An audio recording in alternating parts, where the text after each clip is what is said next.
Using Us Tonight, I'm Steve Irvin. And I'm Katie Ramble. It's been more than 3 years, and finally today, some justice for the family of a Border Patrol agent gunned down in the desert. Agent Brian Terry was killed on December 14, 2010, when he and other agents confronted a group of suspected illegal immigrants, all accused of entering the U.S. to rob drug traffickers. Within hours of the shooting, guns from the scene were traced to the botched gun smuggling operation known as Fast and Furious. This man, Manuel Osorio Arianes, was arrested on the scene, and today he became the only person to date to face justice in the U.S. He will be spending the next 30 years in prison, and the battle does not end there, though. ABC 15's Navita Forghani traveled to Tucson for today's sentencing. And she has the emotional reaction from Agent Terry's family.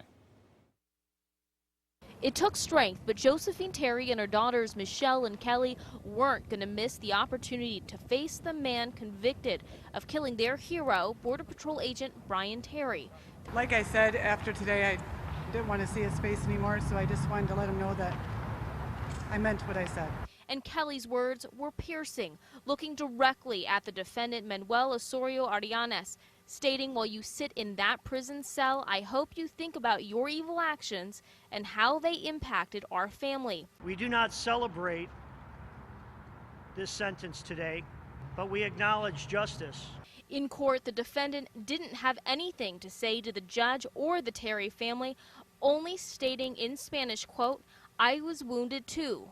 We were somewhat surprised that his only response to the judge was, "I'm a victim as well." Osorio's attorney told a judge that the defendant and the group he was with had no idea they were firing at officers, but the judge wasn't buying it. He reiterated to the defendant that his prey were humans. When confronted by law enforcement, a good law enforcement officer was killed. The judge also made it very clear to Osorio that once he served his 30-year sentence, that he would be immediately deported and not allowed back into this country ever again. In Tucson, Navita Forghani, ABC 15 News. Now, this case still has some unanswered questions. The two guns from the scene haven't been officially linked to the bullet that killed Agent Terry, and the U.S. is still trying to extradite two other suspects in Mexican custody. You can count on ABC 15 to continue to follow up on those uncertainties.